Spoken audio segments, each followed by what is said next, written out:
أعوذ بالله من الشيطان الرجيم بسم الله الرحمن الرحيم يوم يقول المنافقون والمنافقات للذين آمنوا انظرونا نقتبس من نوركم قيل ارجعوا وراءكم فالتمسوا نورا فضرب بينهم بسور له باب باطنه فيه الرحمة وظاهره من قبله العذاب ينادونهم ألم نكن معكم قالوا بلى ولكنكم فتنتم أنفسكم وتربصتم وارتبتم وغرتكم الأماني حتى جاء أمر الله وغركم بالله الغرور فاليوم لا يؤخذ منكم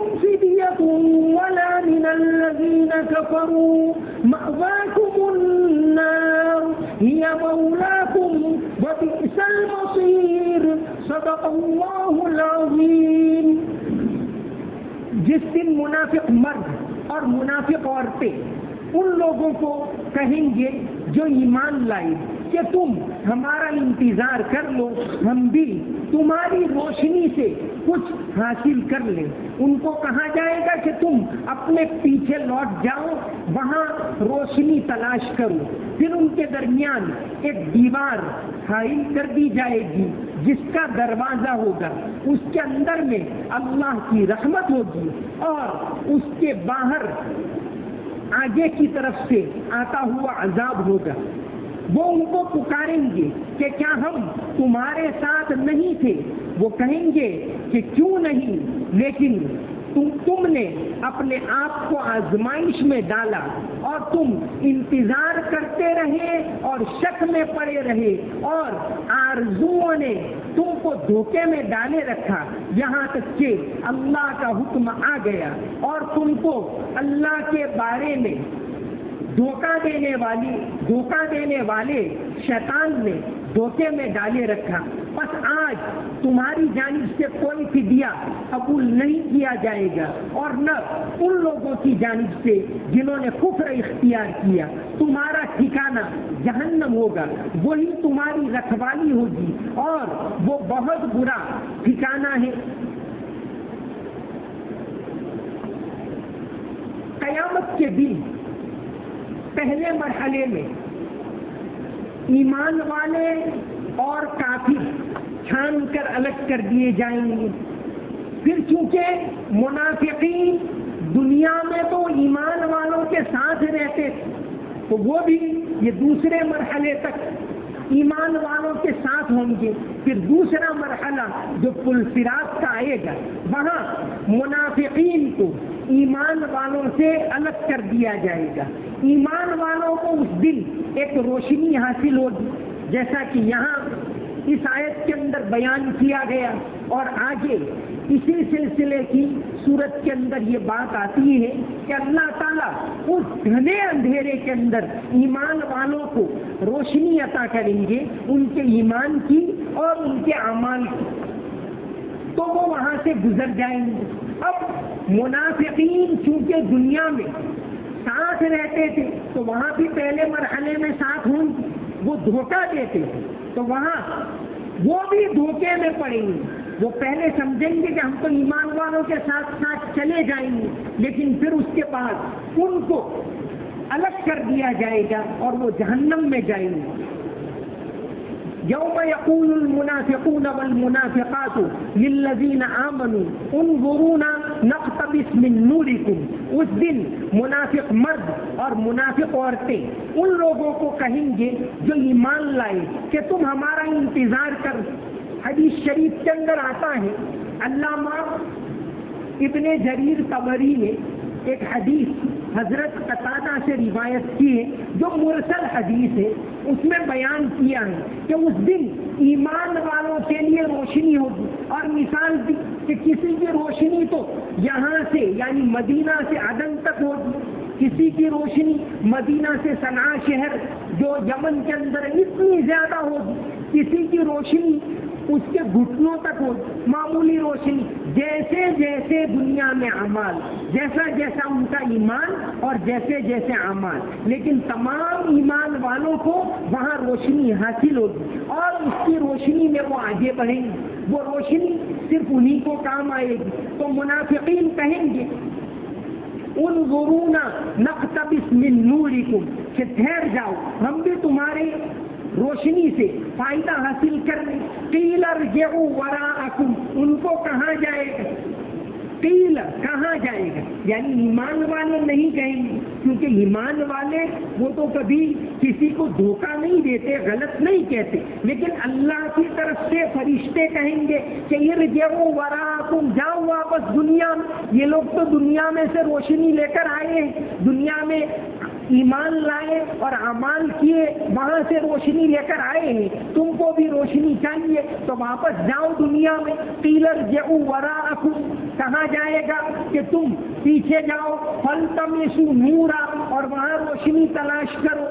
فضرب بینہم بسور لہ باب، پھر ان کے درمیان میں ایک دیوار حائل کر دی جائے گی جس کا دروازہ ہوگا باطنہ فیہ الرحمہ، اس کے اندر تو اللہ کی رحمت ہی رحمت ہوگی، وظاہرہ من قبلہ العذاب، اور باہر کی طرف اللہ کا عذاب آ رہا ہوگا۔ ینادونہم الم نکن معکم، تو یہ منافقین ان کو پکاریں گے، ینادونہم، وہ ان کو پکاریں گے، الم نکن معکم، کیا ہم تمہارے ساتھ نہیں تھے؟ ہم تمہارے ساتھ روزہ رکھتے تھے، ہم تمہارے ساتھ نماز پڑھتے تھے، ہم تمہارے ساتھ ایمان لائے۔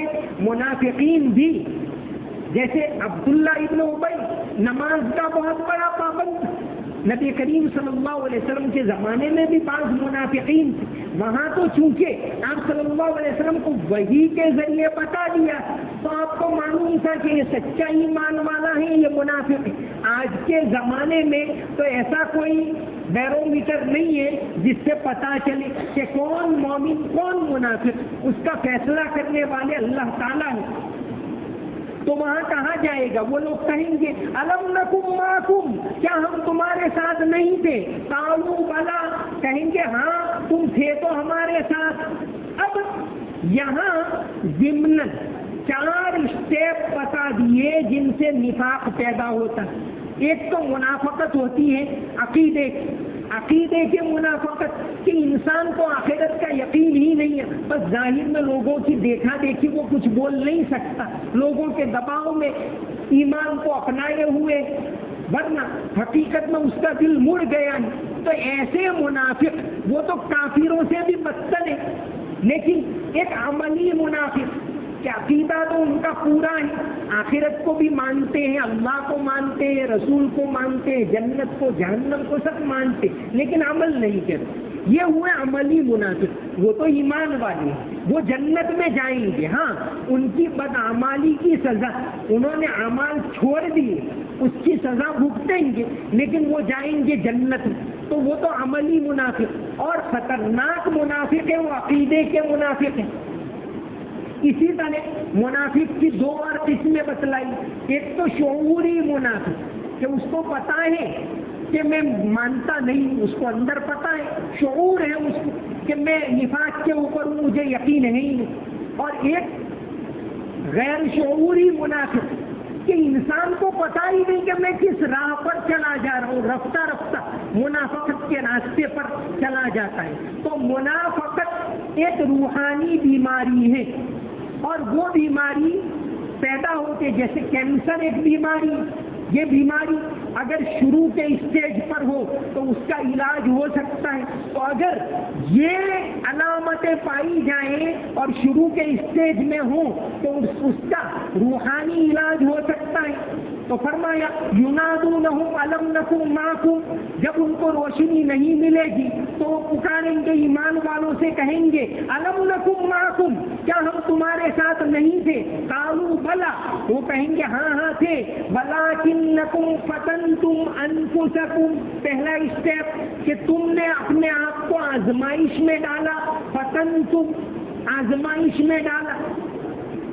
ویسے پوری زندگی آزمائش، فتنہ کے معنی آزمائش، یہ زندگی ہی اللہ کی طرف سے آزمائش، اللہ نے ڈھیل دی ہے. کون عمل کرتا ہے کون نہیں کرتا، کون ایمان لاتا ہے کون نہیں لاتا، اللہ نے دنیا میں ڈھیل دی تاکہ اس کے ذریعے اس کی ایگزام ہو جائے، اس کی پریکشا ہو جائے. الذی خلق الموت والحیات لیبلوکم، کہ اللہ تعالیٰ نے یہ زندگی اور موت اسی لیے رکھی ہے تاکہ تمہارا امتحان ہو جائے. لیکن یہ فتنہ کے معنی آزمائش، امتحان، ایگزامینیشن. تو فرمایا کہ تم فتنے میں پڑ گئے. فتنہ ایک تو ہوتا ہے اللہ کی طرف سے، ایک دنیا والے فتنے میں ڈالتے، جیسے ان الذین فتنوا المؤمنین والمؤمنات ثم لم یتوبوا. بہت سے بادشاہ ہوتے ہیں، بہت سے ایسے ظالم لوگ ہوتے ہیں جو ایمان سے دور کرنے کی کوشش کرتے. ایک یہ بھی فتنہ، اور ایک فتنہ آدمی اپنے آپ اس کے اندر مبتلا ہو جائے.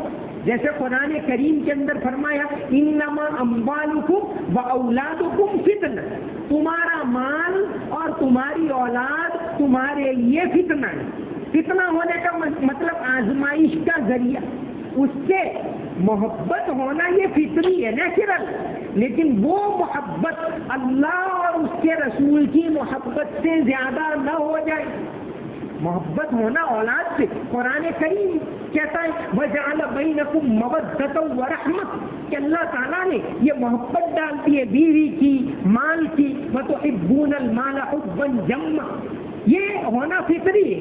لیکن یہ تم آزمائش میں پڑ گئے، پہلا اسٹیپ کہ آزمائش میں فتنے میں پڑ گئے. وہ کون سی آزمائش، کون سا فتنہ؟ اللہ تعالیٰ نے تفصیل سے فرما دیا کہ ایک طرف 8 طرح کی محبت ہے اور ایک طرف اللہ اور رسول کی محبت ہے. قُلْ إِنْ كَانَ آبَاؤُكُمْ، تمہارے ماں باپ کی محبت، وَأَبْنَاؤُكُمْ، آل اولاد کی محبت، وَإِخْوَانُكُمْ، بھائیوں بہنوں کی محبت، وَأَزْوَاجُكُمْ، بیوی کی شوہر کی محبت، وَعَشِيرَتُكُمْ، خاندان کی محبت، وَأَمْوَالٌ اقْتَرَفْتُمُوهَا، وہ مال جن کو تم کماتے ہو محنت سے اور گن کر رکھتے ہو اس کی محبت، وَتِجَارَةٌ تَخْشَوْنَ كَسَادَهَا، اس تجارت کی محبت جس کو تم یعنی برابر جماتے ہو اور جس میں گھاٹا نہ جائے اس کا تمہیں ہمیشہ اندیشہ رہتا ہے. وَتِجَارَةٌ تَخْشَوْنَ كَسَادَهَا وَمَسَاكِنُ تَرْضَوْنَهَا، ان عالیشان گھروں کی محبت جن کو تم محنت سے بناتے ہو. وَمَسَاكِنُ تَرْضَوْنَهَا أَحَبَّ إِلَيْكُم مِّنَ اللَّهِ وَرَسُولِهِ وَجِهَادٍ فِي سَبِيلِهِ. ایک طرف یہ 8 محبتیں ہیں، ایک طرف 3 محبتیں ہیں. احب الیکم من اللہ، اللہ کی محبت، برسولہ، رسول کی محبت، بجہاد فی سبیلہ، اس کے راستے میں مجاہدہ کرنے کی محبت. یہ 8 محبت ہونی چاہیے، لیکن اس کے مقابلے میں یہ 3 بڑھ کر ہونی چاہیے. اگر دونوں آمنے سامنے ہو جائے، ایک طرف اولاد کی محبت ہے، ایک طرف اللہ کی محبت ہے، تو اللہ کی محبت کو ترجیح دے. ایک طرف بیوی کی محبت ہے اور ایک طرف رسول علیہ السلام کا حکم ہے، تو رسول علیہ السلام کی محبت کو ترجیح دے. تو منافقت کا پہلا اسٹیپ یہ بتایا فتنتم انفسکم، تم فتنے میں پڑ گئے. 3 محبتوں کے مقابلے میں ان 8 کو ترجیح دی. نفاق جو پیدا ہوتا ہے جیسے وائرس لگتا ہے، وہ آہستہ آہستہ بڑھتا ہے، پھر علامتیں ظاہر ہوتی ہے، پھر بڑھ جاتی ہیں، اور ایک اسٹیپ ایسا آتا ہے کہ وہ بیماری لا علاج ہو جاتی ہے. تو یہاں نفاق کی بیماری کے 4 اسٹیپ بتا دیے ضمناً. اس میں پہلا اسٹیپ بتایا فتنتم انفسکم، کہ تم نے اپنے آپ کو فتنے میں ڈالا، اپنے آپ کو فتنے میں ڈالا، فتنے میں پڑ گئے. یہ ساری محبتیں ہیں اللہ نے رکھی ہے دنیا میں، لیکن ان تمام کے مقابلے میں اللہ اور اس کے رسول کی محبت اوپر ہونی چاہیے. کون سی محبت کا پلڑا بھاری ہے؟ 8 محبتیں یا 3 محبتیں، اس کو دیکھنا ہوگا. تو فرمایا کہ وَلَٰكِنَّكُمْ فَتَنْتُمْ أَنفُسَكُمْ، تم نے اپنے آپ کو فتنے میں ڈالا. وتربصتم، دوسرا اسٹیپ تم انتظار کرنے لگے. تربص کے معنی انتظار کرنا. پہلا اسٹیپ ہے فتنہ، دوسرا اسٹیپ ہے تربص. کیا تجارت کہہ رہی ہے کہ بھئی نماز کو چھوڑ دے، یہاں آ جا. تجارت کہہ رہے بھئی سود کو اختیار کر لے تو تو آگے بڑھے گا ورنہ نہیں بڑھے گا. اللہ کی محبت کہہ رہی ہے سود کو چھوڑ دے. اب دوسرا اسٹیپ ہے انتظار کرنے لگا، یہ کروں کہ یہ کروں. جس کو غالب نے کہا ہے ایمان مجھے روکے ہیں جو کھینچے ہیں مجھے کفر، ایمان مجھے روکے ہیں جو کھینچے ہیں مجھے کفر، کعبہ میرے پیچھے ہیں کلیسا میرے آگے. یا یہ کہا ہے کہ رخ روشن کے آگے شمع رکھ کر وہ یہ کہتے ہیں، رخ روشن کے آگے شمع رکھ کر وہ یہ کہتے ہیں، ادھر آتا ہے یا دیکھے ادھر جاتا ہے پروانہ. کہ اللہ کی محبت کو ترجیح یہ کروں کہ یہ کروں. پہلا اسٹیپ فتنے میں پڑ گیا، دوسرا اسٹیپ اب کیا کروں. چلو لاؤ ابھی تو سود کو اختیار کر لوں، زندگی لمبی ہے توبہ کر لوں گا. لاؤ ابھی تو یہ نماز روزہ چھوڑ دوں، موقع آئے گا کر لوں گا، ابھی تو عمر بہت لمبی ہے. تو پہلا اسٹیپ ہے فتنے میں پڑ جانا، دوسرا اسٹیپ تربصتم، انتظار کرنے لگے، یہاں جاؤں یہاں جاؤں یہاں جاؤں یہاں جاؤں، یہ کروں یہ چھوڑ دوں. یہ دوسرا اسٹیپ نفاق کے وائرس کے لگنے کا، یہ دوسرا اسٹیپ کہ تربصتم، انتظار میں پڑ گئے کہ یہ کروں یا یہ کروں، ادھر جاؤں یا ادھر جاؤں. یہ اس کا اس بیماری کے لگنے کا دوسرا اسٹیپ ہے. اللہ تبارک و تعالی نفاق سے ہم تمام کی حفاظت فرمائے، آمین. اللهم صل على محمد وعلى ال محمد وبارك وسلم. ربنا آتنا في الدنيا حسنة وفي الآخرة حسنة وقنا عذاب النار. رب اغفر وارحم وتجاوز عما تعلم إنك أنت العز الأكرم. یا اللہ ہمارے گناہوں کو معاف فرما، یا اللہ ہماری تمام غلطیوں کو معاف فرما. یا اللہ رمضان کا پہلا عشرہ ختم ہونے کی طرف بڑھ رہا ہے، یا اللہ ہم نے قدر نہیں کی، قدر کرنے کی توفیق عطا فرما. تیری عبادت کرنے کی توفیق عطا فرما، تراویح کی پابندی کرنے کی توفیق عطا فرما، تلاوت کرنے کی توفیق عطا فرما. قرآن پاک کی عظمت ہمارے دلوں کے اندر ڈال دے. یا اللہ تیرا خوف نصیب فرما، یا اللہ تیرے خوف کے ساتھ تلاوت کرنے کی توفیق عطا فرما.